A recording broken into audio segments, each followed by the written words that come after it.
Hello friends, welcome back to Asha's creativity. ನಾನಿಲ್ಲಿ 0.75 crochet ತೊಗೊಂಡಿದ್ದೀನಿ. ಹಾಗೆ 6 ಎಳೆ ದಾರ ತೊಗೊಂಡಿದ್ದೀನಿ. ದಾರನ ಮೊದಲು ಸಿಂಗಲ್ ಕ್ರೋಶೆಯಿಂದ ಬಟ್ಟೆಗೆ ಲಾಕ್ ಮಾಡ್ತಾ ಇದ್ದೀನಿ. ಲಾಕ್ ಆದಮೇಲೆ ಈಗ ಚೈನ್ಸ್ ಹಾಕ್ತಾ ಇದ್ದೀನಿ. ನೋಡಿ, 1 2 3 ಚೈನ್ಸ್ ಆಯಿತು. ಇನ್ನೊಂದು ಹಾಕ್ತಾ ಇದ್ದೀನಿ, 4 ಚೈನ್ ಆದಮೇಲೆ ಇಲ್ಲೊಂದು ನನ್ನ ಚಿಕ್ಕ ರೌಂಡ್ ರಿಂಗ್ ಬೀಡ್ ಥರ ಇದೆ, ಬಟ್ ಇದು ಸ್ವಲ್ಪ ಡಿಫ್ರೆಂಟ್ ಆಗಿದೆ. ಇದು ತಗೊಳ್ತಾ ಇದ್ದೀನಿ. ಫಸ್ಟು ದಾರದೊಳಗೆ ಈ ಚಿಕ್ಕ ರಿಂಗ್ ಬೀಡನ್ನ ಇನ್ಸರ್ಟ್ ಮಾಡ್ತಾ ಇದ್ದೀನಿ. ನೋಡಿ ಯಾವ ಥರ ಮಾಡ್ತಿದ್ದೀನಿ ಅಂತ ಕರೆಕ್ಟಾಗಿ ನೋಡ್ಕೊಳ್ಳಿ. ನೋಡಿ, ನೀಡಲ್ನ ಈ ಥರ ರಿಂಗ್ ಬೀಡ್ ಒಳಗೆ ಹಾಕಿ ಒಂದು ದಾರ ಎಳ್ಕೊಂಡು ಈಗ ಇದನ್ನ ಲಾಕ್ ಮಾಡಬೇಕು. ನೋಡಿ ಎಷ್ಟು ಸಿಂಪಲ್ ಆಗಿದೆ. ಸ್ವಲ್ಪ ಕಷ್ಟ ಅಂತ ಅನಿಸುತ್ತೆ, ಬಟ್ ತುಂಬ ಈಸಿ ಇದೆ ಇದು ಲಾಕ್ ಮಾಡೋದು. ನೀವು ಬೇರೆ ವೇಸ್ ಏನು ಗೊತ್ತಿದ್ರೆ ಆ ಥರನೂ ಲಾಕ್ ಮಾಡ್ಕೋಬೋದು. ಈಗ ಸ್ಟಾರ್ಟಿಂಗಲ್ಲಿ 4 ಚೈನ್ ಹಾಕಿದ್ವಲ್ವ, ಈ ರಿಂಗ್ ಬೀಡ್ ಹಾಕಿದ ಮೇಲೂ ಅಷ್ಟೇ ಮತ್ತೆ 4 ಚೈನ್ ಹಾಕೋಬೇಕು. 2 ಆಯಿತು, 3 4 ಚೈನ್ ಆದಮೇಲೆ ಸ್ವಲ್ಪ ಹತ್ರಕ್ಕೇ ಲಾಕ್ ಮಾಡ್ಕೋಬೇಕು. ಒಂಥರ ಟ್ರಯಾಂಗಲ್ ಶೇಪಲ್ಲಿ ಬರಬೇಕು ಎಲ್ಲನೂ. ಈಗ ಬಟ್ಟೆ ಕೆಳಗಡೆ ಲೈನ್ ಆದರೆ ಈ ದಾರದ 2 ಲೈನ್ಗಳು ಟ್ರಯಾಂಗಲ್ ಶೇಪಲ್ಲಿ ಬರಬೇಕು. ನೋಡಿ, ಈ ಥರ ಆದಮೇಲೆ ಈಗ ನೆಕ್ಸ್ಟು ಇದೇ ಥರ ಮತ್ತೆ ಹಾಕ್ತಾ ಹೋಗ್ತೀನಿ. ಈಗ ಮತ್ತೆ 4 ಚೈನ್ ಹಾಕೋತೀನಿ. 4 ಚೈನ್ ಹಾಕಿದ ಮೇಲೆ ಚಿಕ್ಕ ರಿಂಗ್ ಬೀಡ್ ಹಾಕ್ತೀನಿ. ನಿಮ್ಮದು ಸೀರೆ ಕಂಪ್ಲೀಟ್ ಆಗೋವರೆಗೂ ಇದೇ ಥರ ಸ್ಟೆಪ್ ಫಾಲೋ ಮಾಡಬೇಕು. ನಿಮಗೆ ಮಧ್ಯದಲ್ಲಿ ಏನಾದ್ರು ಕುಚ್ಚಬೇಕು ಅಂತ ಅಂದರೆ ಈ ಥರ ಒಂದು ಪ್ಯಾಟರ್ನ್ ಹಾಕಿ ಆದಮೇಲೆ ಮಧ್ಯದಲ್ಲಿ ಬೇಕಿದ್ರೆ ಒಂದು 4 ಚೈನ್ ಗ್ಯಾಪ್ ಬಿಟ್ಕೋಬೋದು. ಬಟ್ ನಾನು ಇಲ್ಲಿ ಬೇಡ ಅಂತ ಅಂದ್ಕೊಂಡು ಡೈರೆಕ್ಟಾಗಿ ಹಾಕ್ತಾಯಿದ್ದೀನಿ. ಕೆಲವರಿಗೆಲ್ಲ ಕುಚ್ಚು ಇಷ್ಟ ಇರಲ್ಲ, ಆ ಥರದವ್ರಿಗೆಲ್ಲ ಈ ಥರದ್ದು ಇಷ್ಟ ಆಗುತ್ತೆ ಡಿಸೈನ್ ಅನ್ಕೋತೀನಿ. ನೋಡಿ, ಈಗ 4 ಚೈನ್ ಹಾಕ್ಕೊಂಡು ರಿಂಗ್ ಬೀಡನ್ನ ಲಾಕ್ ಮಾಡಿಕೊಂಡೆ. ಲಾಕ್ ಆದಮೇಲೂ ಅಷ್ಟೇ 4 ಚೈನ್ ಹಾಕೋಬೇಕು. ನೋಡಿ, ಮತ್ತೆ 4 ಚೈನ್ ಆದಮೇಲೆ ಟ್ರಯಾಂಗಲ್ ಶೇಪಲ್ಲಿ ಬರೋ ಥರ ಲಾಕ್ ಮಾಡ್ಕೋಬೇಕು. ನೋಡಿ, ಈ ಥರ ಲಾಕ್ ಮಾಡ್ಕೊಳ್ಳಿ. ನಾನು 2 ಪ್ಯಾಟರ್ನ್ ಹಾಕಿ ತೋರಿಸ್ತಾ ಇದ್ದೀನಿ. ನೋಡಿ, 2 ಹಾಕಿರೋದೀಗ. ಸೊ ಮತ್ತೆ ಈಗ ಸ್ಟಾರ್ಟಿಂಗಿಂದನೇ ಮತ್ತೆ ಸ್ಟಾರ್ಟ್ ಮಾಡ್ತಾ ಇದ್ದೀನಿ. ಮತ್ತೆ ದಾರನ ಸ್ಟಾರ್ಟಿಂಗಿಂದ ತಗೊಂಡು ಬಟ್ಟೆಗೆ ಲಾಕ್ ಮಾಡ್ತಾ ಇದ್ದೀನಿ. ನೋಡಿ, ಈ ಥರ ಸಿಂಗಲ್ ಕ್ರೋಶೆಯಿಂದ ಲಾಕ್ ಮಾಡಬೇಕು.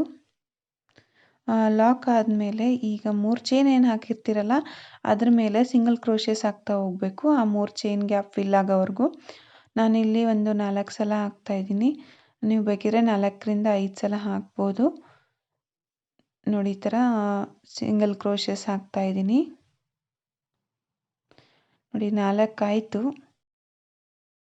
ನೆಕ್ಸ್ಟ್ ಈಗ ಚಿಕ್ಕ ರಿಂಗ್ ಬೀಡ್ ಒಳಗೆ ಈ ಥರ ನೀಡಲ್ನ ಇನ್ಸರ್ಟ್ ಮಾಡಿಕೊಂಡು ಒಂದು ಸಿಂಗಲ್ ಕ್ರೋಶೆ ಹಾಕೋತಾ ಇದ್ದೀನಿ. ನೋಡಿ, ಈ ಥರ ಸಿಂಗಲ್ ಕ್ರೋಶೆ ಆಯಿತು. ಸಿಂಗಲ್ ಕ್ರೋಶೆ ಆದಮೇಲೆ ಈಗ ಡಬಲ್ ಕ್ರೋಶೆ ಹಾಕ್ತಾ ಇದ್ದೀನಿ ಆ ರಿಂಗ್ ಬೀಡ್ ಒಳಗಡೆನೆ. ನೋಡಿ, ಈ ಥರ ಡಬಲ್ ಕ್ರೋಶೆ ಹಾಕೋಬೇಕು. ಈ ಒಂದು ಸಲ ಡಬಲ್ ಕ್ರೋಶೆ ಕಂಪ್ಲೀಟ್ ಆಯಿತು. ಒಂದು ಡಬಲ್ ಕ್ರೋಶೆ ಕಂಪ್ಲೀಟ್ ಆದಮೇಲೆ ಈಗ ಇನ್ನೂ ಒಂದು ಸಲ ಡಬಲ್ ಕ್ರೋಶೆ ಹಾಕೋತಾ ಇದ್ದೀನಿ. ನೋಡಿ, 2ನೇ ಡಬಲ್ ಕ್ರೋಶೆ ಇದು.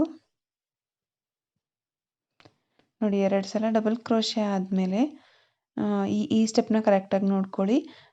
3 ಸಲ ಚೈನ್ ಹಾಕೋಬೇಕು. 3 ಸಲ ಚೈನ್ ಹಾಕ್ಕೊಂಡು ಈಗ ರೀಸೆಂಟಾಗಿ ಏನು ಡಬಲ್ ಕ್ರೋಶೆ ಹಾಕಿರ್ತೀರಲ್ಲ ಅದಕ್ಕೇ ಲಾಕ್ ಮಾಡ್ಕೋಬೇಕು. ಲಾಕ್ ಆದಮೇಲೆ ಈಗ ಮತ್ತೆ 2 ಸಲ ಡಬಲ್ ಕ್ರೋಶೆ ಹಾಕೋತೀನಿ ಆ ರಿಂಗ್ ಬೀಡ್ ಒಳಗಡೆನೆ. ನೋಡಿ, ಈಗ ಮೊದಲನೇ ಡಬಲ್ ಕ್ರೋಶೆ ಹಾಕ್ತಾ ಇದ್ದೀನಿ. ಇದಾದಮೇಲೆ ನೆಕ್ಸ್ಟ್ ಇನ್ನೂ ಒಂದು ಡಬಲ್ ಕ್ರೋಶೆ ಹಾಕ್ತೀನಿ. ನೋಡಿ, ಈ ಥರ 2 ಸಲ ಡಬಲ್ ಕ್ರೋಶೆ ಆದಮೇಲೆ 3 ಚೈನ್ ಹಾಕೋಬೇಕು. 3 ಚೈನ್ ಹಾಕ್ಕೊಂಡು ರೀಸೆಂಟ್ ಡಬಲ್ ಕ್ರೋಶೆ ಏನಿರುತ್ತಲ್ಲ ಪಕ್ಕದ್ದು ಅಲ್ಲಿಗೆ ಮತ್ತೆ ಲಾಕ್ ಮಾಡಬೇಕು. ನೋಡಿ, ಈ ಥರ ರೀಸೆಂಟಾಗಿ ಏನು ಹಾಕಿರ್ತೀವಲ್ಲ ಡಬಲ್ ಕ್ರೋಶೆ ಅಲ್ಲಿಗೆ ಲಾಕ್ ಮಾಡಬೇಕು.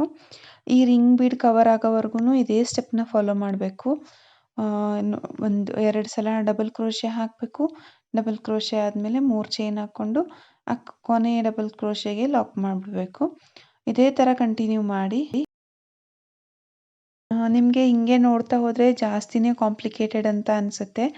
ಸೊ ನನ್ನ ವಿಡಿಯೋ ಪ್ಲೇ ಮಾಡೋಕ್ಕೂ ಮುಂಚೆ ಎಲ್ಲ ರೆಡಿ ಇಟ್ಕೊಂಡು ಈ ವಿಡಿಯೋ ಜೊತೆಗೇ ನೀವು ಸ್ಟೆಪ್ ಬೈ ಸ್ಟೆಪ್ ಫಾಲೋ ಮಾಡೋದ್ರಿಂದ ಈಸಿಯಾಗಿ ಕಲ್ತ್ಕೋಬೋದು. ಯಾವುದೇ ಥರದ ಕನ್ಫ್ಯೂಷನ್ಸ್ ಇರಲ್ಲ. ಸೊ ಇದ್ರ ಜೊತೆಗೆ ಪ್ರಾಕ್ಟೀಸ್ ಮಾಡೋದ್ರಿಂದ ನೀವು ಬೇಗನೂ ಕಲಿತೀರಾ. ಆಮೇಲೆ ನಿಮಗೆ ಟೈಮ್ ಕೂಡ ಸೇವ್ ಆಗುತ್ತೆ. ನೀವು ಅಲ್ಲಲ್ಲಿ ಬೇಕಿದ್ರೆ ಪಾಸ್ ಮಾಡಿಕೊಂಡು ಹೋಗ್ಬೋದು. ನೋಡಿ ಈ ಥರ ಫುಲ್ ಬೀಡ್ ಕಂಪ್ಲೀಟ್ ಆಗಿದೆ. ಬೀಡ್ ಕಂಪ್ಲೀಟ್ ಆದಮೇಲೆ ಈಗ ನಾನು ಮತ್ತೆ ಈಗ ಚೈನ್ಸ್ ಏನಿರುತ್ತಲ್ಲ ಆ ಚೈನ್ಸ್ ಗ್ಯಾಪಲ್ಲಿ ಮತ್ತೆ 4 ಸಲ ಸಿಂಗಲ್ ಕ್ರೋಶೆಸ್ ಹಾಕ್ತಾ ಹೋಗ್ತೀನಿ. ಸ್ಟಾರ್ಟಿಂಗಲ್ಲೂ ಅದೇ ಥರ ಹಾಕಿದ್ವಲ್ವ, ಈಗ ನೆಕ್ಸ್ಟು ಈ ಪ್ಯಾಟರ್ನ್ ಮುಗಿದ್ಮೇಲೂ ಕೂಡ ಅದೇ ಥರ 4 ಸಿಂಗಲ್ ಕ್ರೋಶೆ ಹಾಕೋಬೇಕು. ನೆಕ್ಸ್ಟು ಇದೇ ಥರ ಕಂಟಿನ್ಯೂ ಆಗ್ತಾ ಹೋಗುತ್ತೆ. ನೋಡಿ ಡಿಸೈನ್ ಪೂರ್ತಿ ಕಂಪ್ಲೀಟ್ ಆದಮೇಲೆ ಈ ಥರ ಕಾಣಿಸುತ್ತೆ.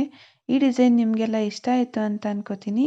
ಇಷ್ಟ ಆಗಿದ್ದರೆ ವಿಡಿಯೋನ ಲೈಕ್ ಮಾಡಿ, ಹೇಗನ್ನಿಸ್ತು ಅಂತ ಕಮೆಂಟ್ ಮಾಡಿ, ಹಾಗೆ ನಿಮ್ಮ ಫ್ರೆಂಡ್ಸ್ ಜೊತೆಗೆಲ್ಲ ಶೇರ್ ಮಾಡಿ. Thank you.